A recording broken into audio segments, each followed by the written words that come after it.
आज 31 जुलाई का दिन है और आज हमारी सबकी चहेती आयुक्त लोक शिक्षण श्रीमती जयश्री कियावत के सेवानिवृत्ति का दिन भी है। आज उनके इसी सेवानिवृत्ति के कार्यक्रम में हम सब उपस्थित हैं। आज से लगभग 3 वर्ष पूर्व जयश्री कियावत मैडम ने दिनांक 20 अप्रैल 2018 को आयुक्त लोक शिक्षण का कार्यभार ग्रहण किया था। इसके पहले वे उप सचिव स्वास्थ्य विभाग, कलेक्टर धार, कलेक्टर दतिया, उप सचिव पंचायत एवं ग्रामीण विकास, डायरेक्टर ग्रामीण empanelment, collector Jhabua, MD dairy federation, director national health mission, आयुक्त महिला सशक्तिकरण, एमडी महिला एवं वित्त विकास निगम के पद पर पदस्थ रहीं। इसके बाद उन्होंने लोक शिक्षण संचालनालय में आयुक्त का कार्यभार ग्रहण किया। 20 अप्रैल को लोक शिक्षण कार्यालय में कार्यभार ग्रहण करने के साथ ही आपने संचालनालय के सभी कर्मचारियों अधिकारियों को ऐसा एहसास कराया जैसे वे सभी को वर्षों से जानती हों। उनका कार्य करने का एक अपना अलग ही ढंग रहा है। जो भी प्रकरण उनके सामने आया उन्होंने तत्काल उसको निराकरण कराया। आपने 3 वर्ष 3 माह के कार्यकाल में बहुत सारे कार्यों को संपन्न किया। इसमें कई ऐसे कार्य थे जिनके बारे में पहले हम विभाग में बात तो करते थे लेकिन वो पूरे नहीं हो सके थे। ऐसा ही एक बहुत महत्वपूर्ण काम था शिक्षकों के ऑनलाइन ट्रांसफर का। बरसों से हजारों शिक्षक अपनी विभिन्न समस्याओं और मजबूरियों के कारण स्थानांतरण चाह रहे थे। श्रीमती कियावत के समय में उन्होंने स्थानांतरण की ऑनलाइन व्यवस्था बनाई और सभी शिक्षकों को ऐसा खुला अवसर दिया कि बिना किसी भ्रष्टाचार के सभी शिक्षकों का घर बैठे ट्रांसफर हो पाया और 40,000 से अधिक शिक्षकों को सीधे उनके मोबाइल पे उनके स्थानांतरण आदेश मिले। यह बहुत ही अद्भुत था और सबसे बड़ी बात यह थी कि इतनी बड़ी संख्या में स्थानांतरण के बाद भी इसमें कोई भी कोर्ट केस उद्भूत नहीं हुए। इसके अतिरिक्त श्रीमती कियावत के कार्यकाल के दौरान ही लगभग 1,90,000 अध्यापक संवर्ग के शिक्षकों को विभाग में ऑनलाइन सिस्टम से नियुक्ति दी गई, जो निश्चित रूप से एक बहुत बड़ा काम था। कियावत मैडम के कार्यकाल में सभी कार्य ट्रांसपेरेंट, पारदर्शी तरीके से और ऑनलाइन सिस्टम से करवाए गए। शिक्षा विभाग का सबसे प्रमुख कार्य शिक्षा की गुणवत्ता में वृद्धि के लिए प्रयास करना है और इसी कार्य के लिए इस विभाग की स्थापना हुई है। इसमें कियावत मैडम का बहुत बड़ा रोल रहा है और उन्होंने अपने स्तर से कई प्रयास किए। सबसे पहला प्रयास स्टेट असेसमेंट सेल की स्थापना करवाना, उसके माध्यम से शिक्षा में सुधार के लिए बहुत सारे उन्होंने प्रयास किए। प्रश्न पत्र कैसे हो, मूल्यांकन कैसे किया जाए, सीखने के स्तर में कैसे ठोस सुधार हो सके, इन सब पर उन्होंने गहन चर्चा की। सबके साथ मिलकर, सबके साथ बैठकर रणनीतियां बनाई और उनके इम्प्लीमेंटेशन में विशेष प्रयास किए।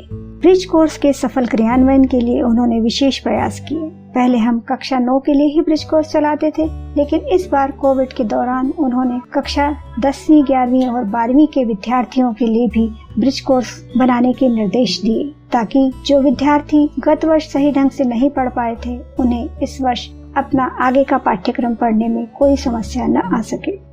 निरंतर रूप से फील्ड में मॉनिटरिंग करना, अकादमिक मॉनिटरिंग पर विशेष ध्यान देना, रेमेडियल टीचिंग की व्यवस्था करना, संभागीय स्तर पर जाकर दौरे करना और सभी प्राचार्यों के साथ सीधे संवाद करना, ये बहुत बड़ी उपलब्धि थी।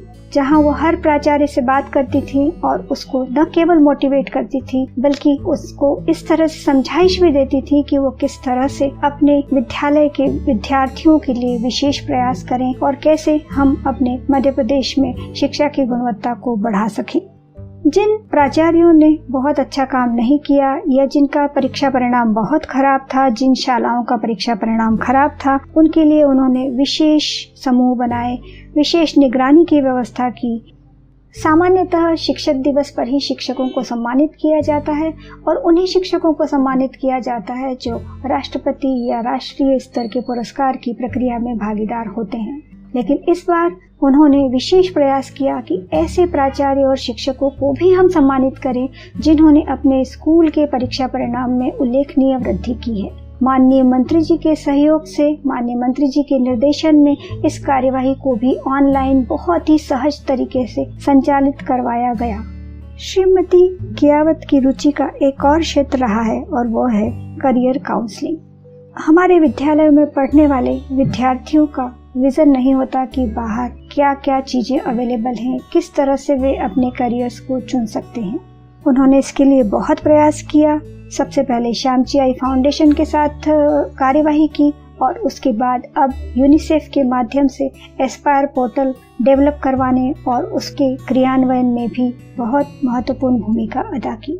इसके लिए विद्यार्थियों के प्रति सप्ताह होने वाले वेबिनार्स में भी उन्होंने सहभागिता की और विद्यार्थियों को निश्चित रूप से मोटिवेट किया और बताया कि वो कैसे अपने करियर का चुनाव कर सकते हैं।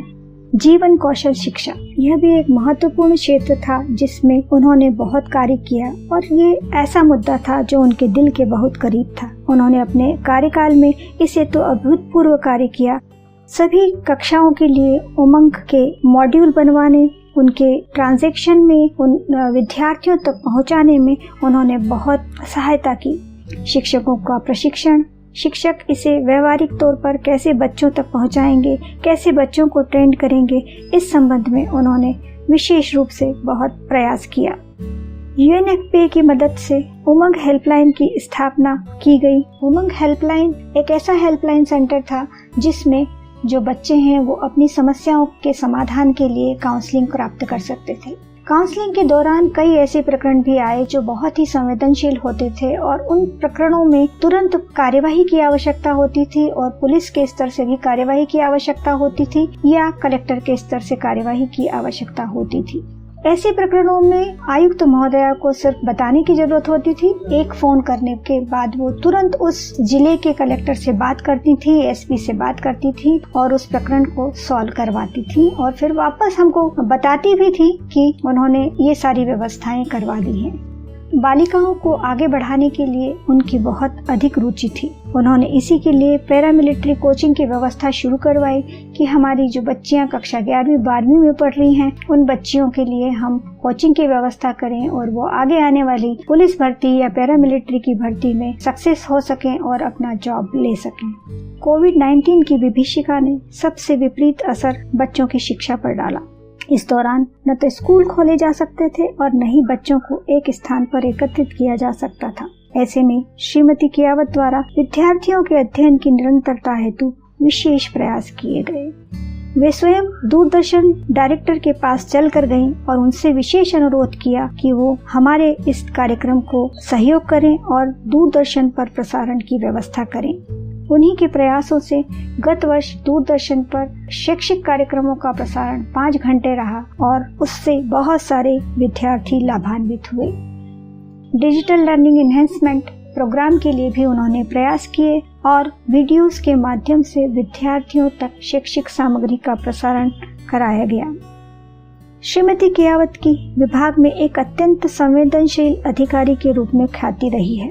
इसका एक बहुत बड़ा उदाहरण यह है कि उनके द्वारा बहुत वर्षों से लंबित अनुकंपा प्रकरणों पर विशेष ध्यान दिया गया और लगभग 1045 प्रकरणों का निराकरण उन्होंने कुछ ही समय में किया, जिसमें 713 ऐसे कर्मचारी जिनकी सेवा में रहते हुए दुर्भाग्यपूर्ण मृत्यु हो गई, उनके परिवार के योग्य सदस्यों को अनुकंपा नियुक्ति प्रदान की। श्रीमती कियावत की संवेदनशीलता का एक और उदाहरण है उनका विभाग के कर्मचारियों और अधिकारियों की परिवेदनाओं के प्रति गंभीर होना। श्रीमती कियावत द्वारा लोक शिक्षण संचालनालय में आयुक्त के पद पर पदभार ग्रहण करते ही सबसे पहला कार्य था परिवेदना शिविर का आयोजन। उन्होंने सबसे पहले ये निर्देश दिए कि सभी विकासखंड स्तर और जिला स्तर पर परिवेदना निवारण शिविर आयोजित किए जाएं। लगभग 12,000 लोक सेवकों के जो आवेदन प्राप्त हुए उनमें से 97% आवेदनों का निराकरण किया गया। बाद में इसी सिस्टम को आगे बढ़ाकर ऑनलाइन सिस्टम के रूप में एक स्थायी व्यवस्था की, जिसमें कोई भी कर्मचारी अधिकारी अपनी परिवेदना के लिए अपना आवेदन प्रस्तुत कर सकता है। श्रीमती कियावत स्वयं एक खिलाड़ी रही हैं। वे टेबल टेनिस बहुत अच्छा खेलती हैं और उनके द्वारा स्पोर्ट्स के लिए भी बहुत सारे प्रयास किए गए। खेल प्रतियोगिताएं आयोजित कराई गईं। यहाँ तक कि कर्मचारियों और अधिकारियों के लिए भी पृथक से खेल प्रतियोगिताएं आयोजित हुईं, जिसमें कर्मचारियों और अधिकारियों ने बढ़ चढ़कर भाग लिया और कार्यालयीन संस्कृति में एक अभिनव परिवर्तन देखा गया। स्पोर्ट्स के साथ ही उन्होंने ओजस यूथ क्लब के संचालन के लिए भी विशेष प्रयास किए। विद्यार्थियों से, शिक्षकों से, प्राचार्यों से, सभी से चर्चा की और स्कूल समय के बाद उस समय का सदुपयोग करने के लिए रचनात्मक गतिविधियों के लिए प्रेरित किया। ये सारे कार्य उन्होंने आयुक्त लोक शिक्षण के हैसियत से किए और इसके अलावा भी बहुत सारे कार्य हैं जिनका उल्लेख अभी करना संभव नहीं हो पा रहा है।